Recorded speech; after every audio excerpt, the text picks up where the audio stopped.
bigger, bigger, and bigger. I wonder if you've noticed, does anyone know which city that is in the world? Toronto. It could be Toronto. Good guess. Anyone else? Yes, as you can see, we've been to China. I mean, I actually thought that was the Thunderbirds rocket. Who loves Thunderbirds? Doesn't that look like the Thunderbirds rocket ready to take off? But it seems as though in every city, isn't it? You go to New York, you go to Toronto, you go to Shanghai, you go to different cities in the world. The buildings are getting bigger and bigger and bigger. And we seem to have forgotten about the Tower of Babel, but maybe we need to read that again. But it's just getting bigger and bigger and bigger. The banks are getting bigger and bigger, and the billionaires are getting richer and richer. Any of you ever played this game when you were kids? Because I played it. My sister is here all the way from Australia. Can we have a round of applause for my sister who's arrived? Sarah, it's so good to see you. Now, we used to play Monopoly as children. She was the eldest, so she was always the banker. And to this day, she always won. And we loved playing. It was really good. But I never won. I was the youngest. Did she ever let me win? I don't know. I mean, there was lots of love in our family. But do you know what? But what is the aim of Monopoly? This fantastic game that we encourage all our children to play, all our adults to play. What is the aim of the game? It's right, it's to get more and more money. I want more houses, then I turn them into hotels, and then everyone is petrified going round the board thinking, I don't want to land on my sister's hotel because I'll have no money left. So the aim of the game, of this game that we encourage all the kids, all the adults to play, is to bankrupt everybody else, and you're the winner if you've got the most money. That's a good game to play, isn't it? Have you noticed in life we seem to also be playing that same silly game? And who's this ugly person? Anyone know his name? This big cheese with a cheesy smile. Okay, why's he been in the news this week? With his big cheesy hat and also the big super rockety thing on his chest so he can flee off to Mars while we all have problems down here. What's that?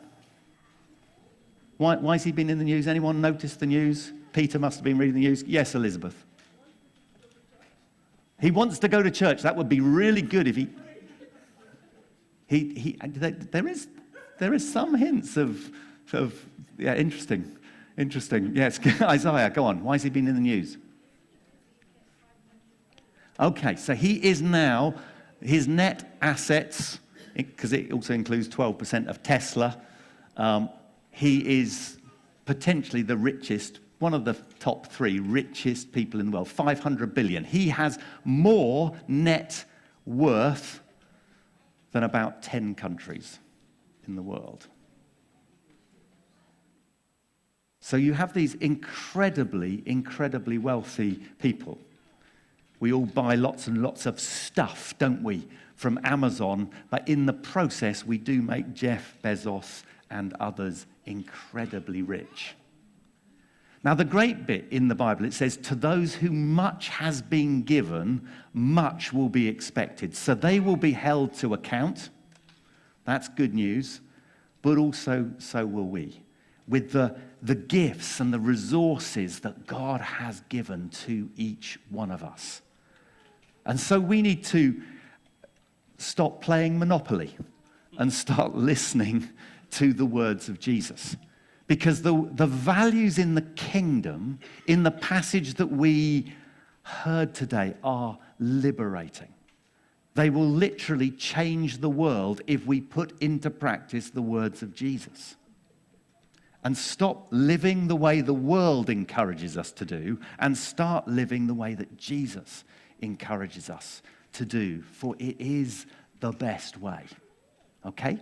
So let's look at what Jesus talks about here, is in this fantastic story. And this is the story of the rich farmer. See, he was very successful, very wealthy, very able. And now you can carry on, we're going to carry on listening for a sec, because this story you're going to get, just keep listening before we get to the exciting bits. Keep listening. So here we go. Here is the rich farmer. And he had a very, very productive farm. Can you see the pictures on the screen? There he is, and he's planting. He's working hard. Work is a really good thing. Working hard is a really good thing. He was planting and planting, getting ready for the harvest. Okay, but as he planted, there we are. And then up came all these crops with this lovely corn on the cob. Can you see the maize? Who likes corn on the cob? Oh, with butter melted in. Delicious. And he celebrated, wow, aren't I clever? I'm an amazing farmer. My crops have grown really big. And what did he do? He thought, woohoo, harvest time. Haven't I done well? I've worked hard. Here is my farm. And what did he do? He popped them all in his barn. And he found that his barn was full to overflowing. Did he think, oh, there's other people in the community who might need some food. I'll give it to them. No, instead he thought, no, I've got a plan. I am going to go and see the architect. I'm going to have a bigger barn built. There's some good alliteration. I'm going to build a bigger and better and beautiful and pubescent barn. I don't know what that last word meant. And so he builds a bigger barn. And next year, of course, it goes round again. He starts getting the planks out. He starts building. And there is his new, bigger, beautiful barn. Amazing farmer. And then, of course, it comes round again, and he works hard. He plants the fields. The harvest comes in, and he goes, woo, the harvest has arrived again. And he thinks, I am going to build an even bigger barn. And he builds this huge, majestic barn to put all of his crops in. He puts in his corn, he puts in his cabbages, he puts in his cucumbers, and they all go into the big, beautiful barn. But Jesus then said, that very night, because you've stored up all of this wealth and all this money just for you, and not being kind and generous to others, that night he died.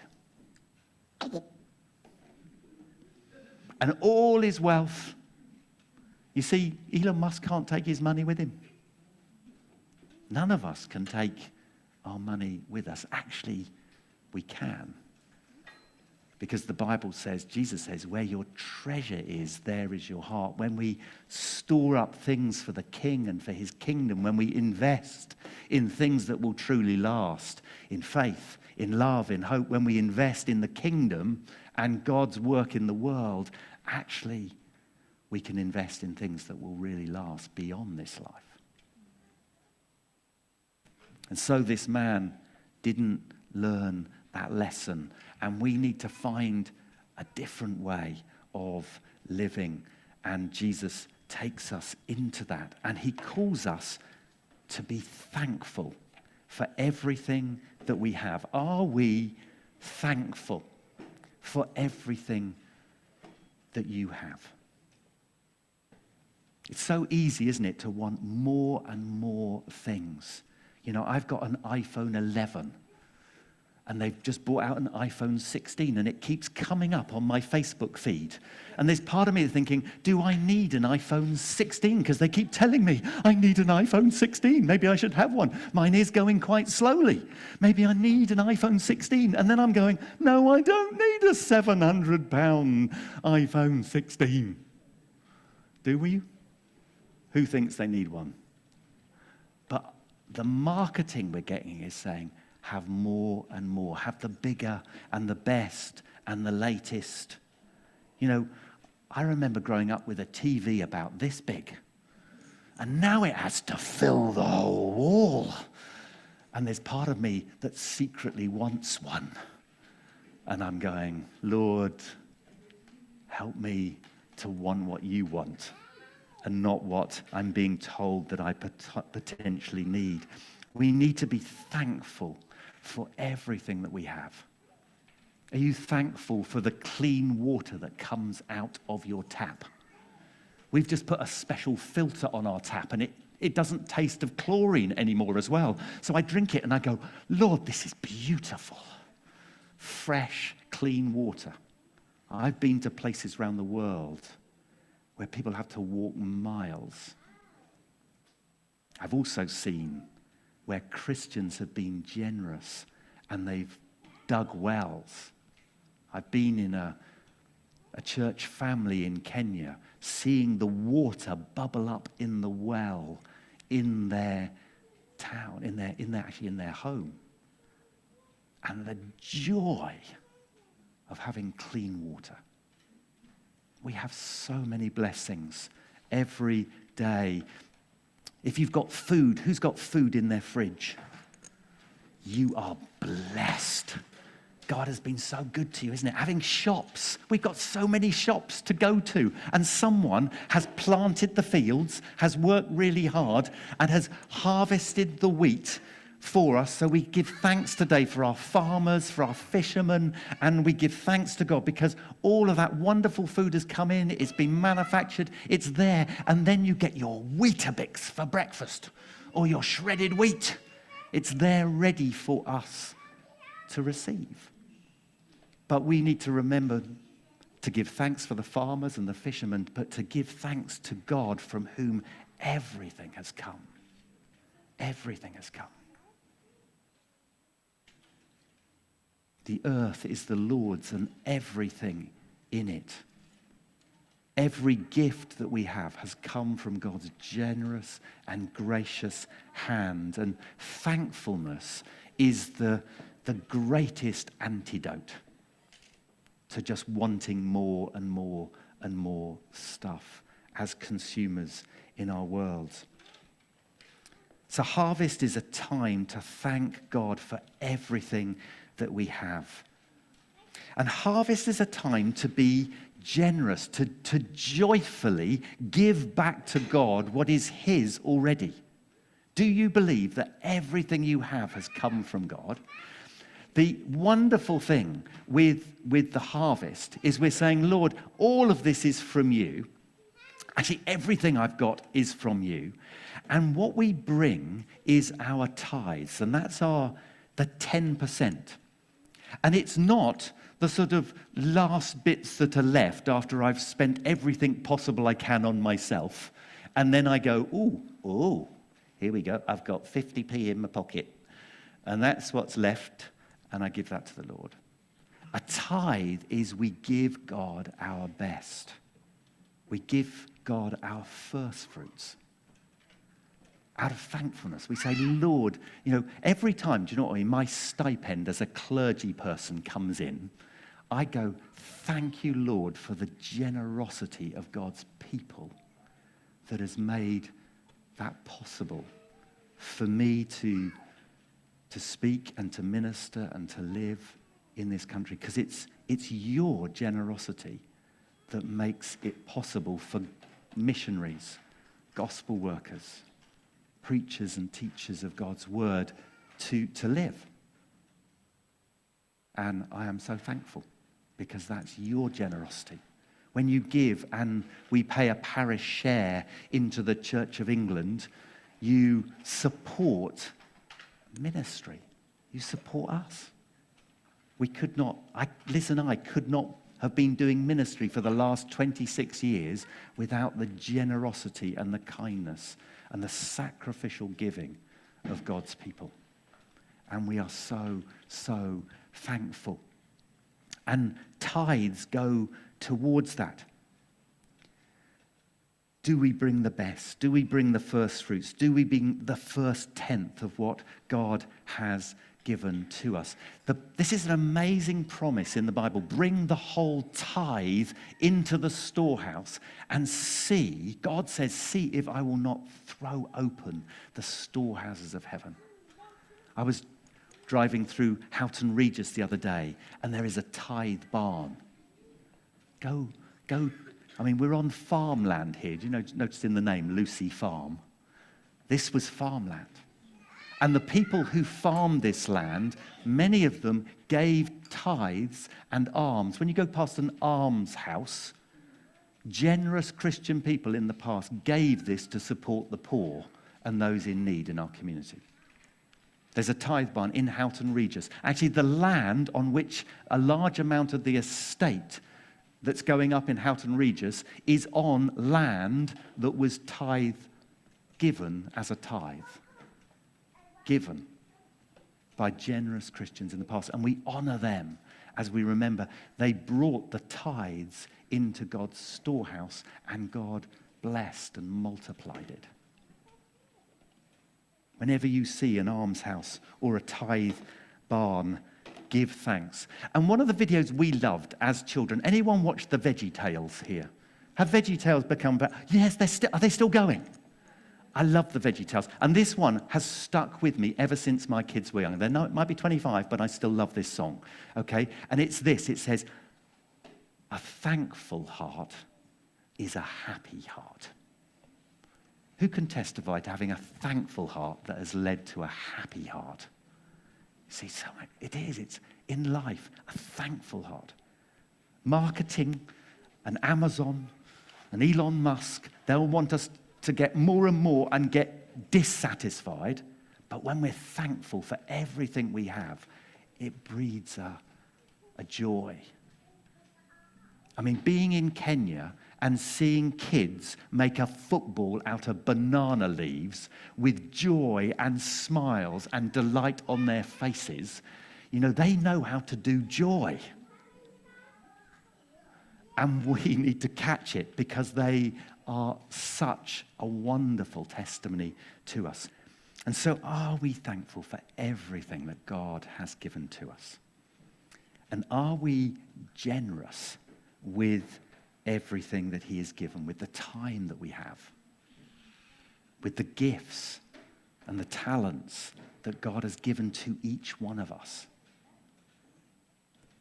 and with the money? God has given us different amounts of talents and resources, but we give them back to God and we use them for his kingdom, and then God multiplies them. Multiplies like that. Remember that little boy with his packed lunch? He brought it to Jesus, a little tiny packed lunch, and then God fed 5,000. He can take the little things that we can bring, and God multiplies them and uses them. So here is a mighty promise about generosity. Oh, actually, we're going to say a prayer together first, and then I'm going to. Where's my prayer gone? So this is my version of the offertory prayer in the Church of England. Shall we say this together? O Lord, giver of life and source of freedom, I thank you that all I have received is from your hand.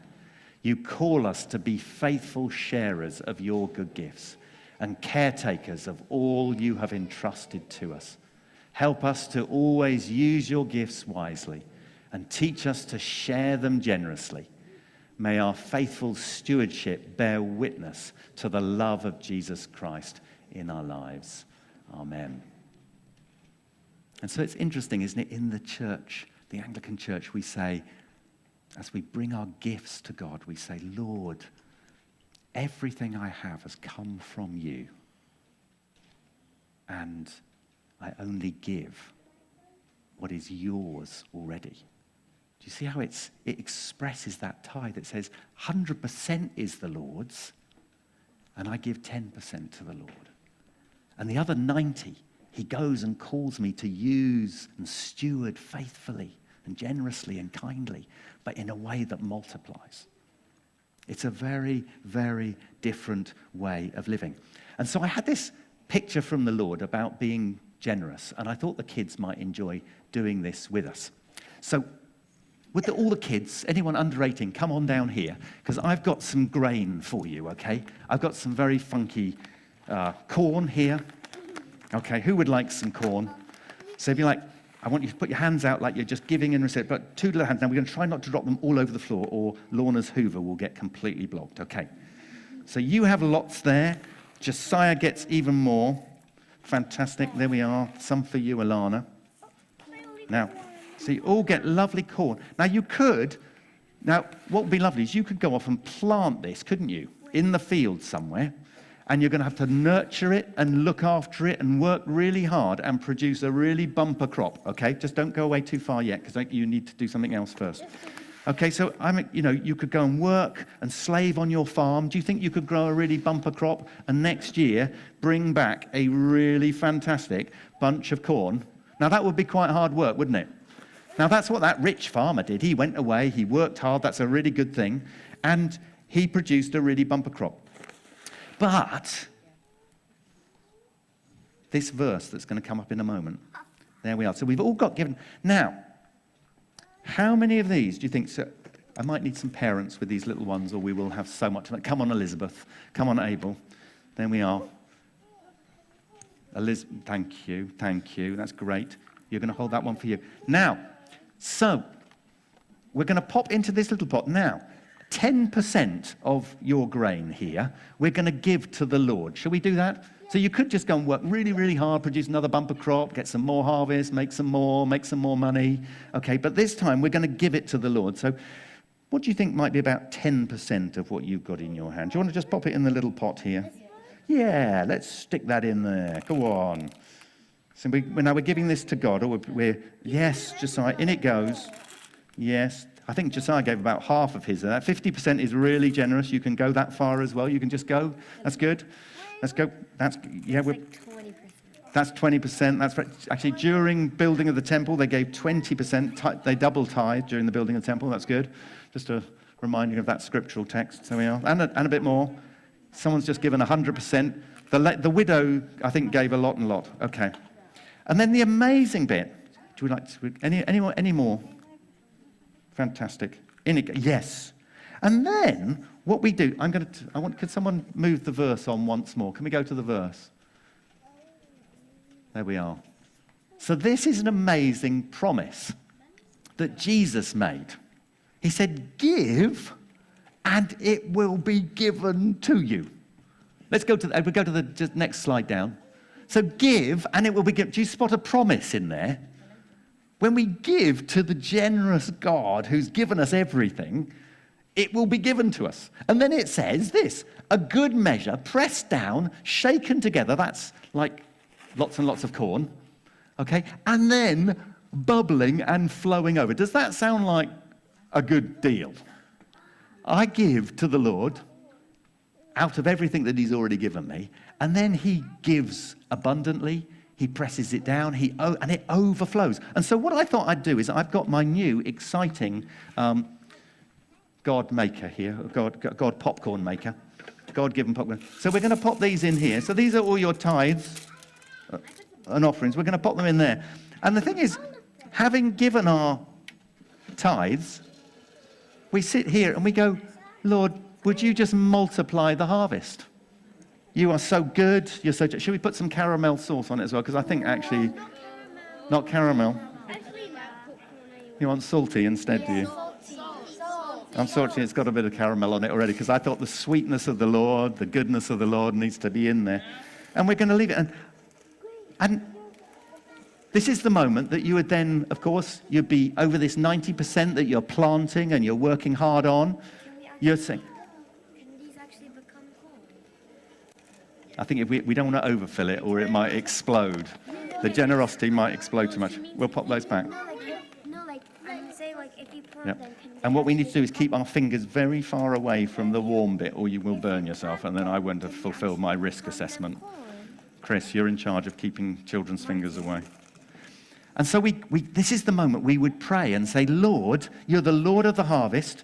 You're the Lord who has given us all of these good things. Will you take our tithes and our offerings and the things that we give back to you, and will you multiply them and use them for your kingdom and your purposes? So are you praying? Are you waiting? Are we giving thanks to the Lord for the harvest? And we sit here waiting in expectancy. If I plant this, would this actually become corn? It might do. You might have to chat to a farmer. I wouldn't talk to a. I think yeah. Well, we'll have. You were being serious. Yeah, it's corn, isn't it? Would this multiply? Anyone? I think it might germinate. Yeah, I think it would take a long time though. I would stick it in the popcorn maker.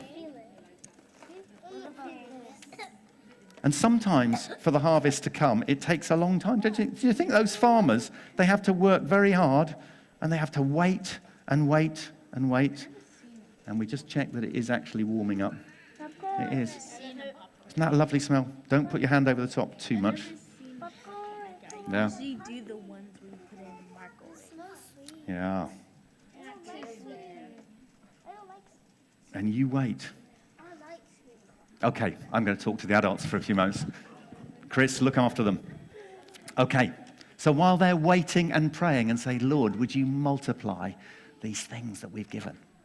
I'm going to just share a final thing with us. So are we thankful for everything that the Lord has given to us? Are we giving generously to the work of God's kingdom? I want to invite us on the tables, but near us, in the middle, for us as adults, you will see that there is a sort of gift day response. You'll also see some of the exciting things that God is opening up and doing through your generosity. It would not be possible for us to run Tiddlers every week for the last 30 years without your support, without your generosity. It wouldn't be possible to run our messy fun days that Marissa and the whole team and others put creatively together. We've had over 100. I think we had 140 or something at one of our messy fun days. People from the community coming and receiving. And the excitement is that the tithes start to multiply. They start to overflow, don't they? Because it overflows to more and more people receiving God's love. Or the after schools club that we've been running. 30, 40 young people from the estate here, from Chalk Hills, coming week by week to the after schools club. Our music and worship academy that Dion had the vision for and has launched, and Alicia's now managing. Is it 55, 60 kids? They're full to overflowing, those classes, trying to nurture the gifts of young people without money coming into the hardship fund. Tunde and Dion and the fantastic tutors couldn't make that music academy happen. Your support, resources and helps, the kids pay quite a bit to come to their lessons, but we've made it possible for those in need to receive those music lessons. Charles is mentoring